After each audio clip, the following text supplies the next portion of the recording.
প্রিয় অভিভাবক, কী অবস্থা সবাই? আসনি ভালো? কথা আছে না ভাই, আমাদের বাংলাদেশি ভাষায় পাপে বাপেরও ছাড়ে না, এটাই বাস্তব।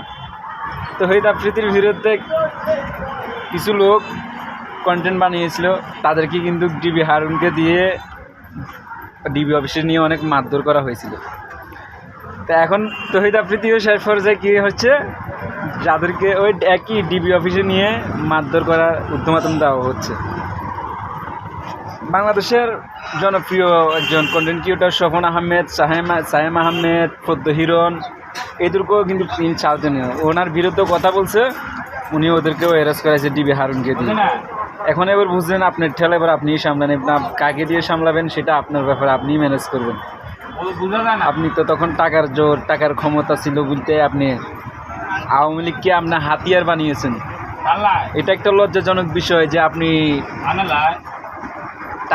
টাকার কাছে আপনি আওয়ামী লীগকে হাতিয়ার বানিয়ে আপনি মানুষের উপর অত্যাচার চালাইছেন। এটা কিন্তু একদম ভুল ধারণা ভাই।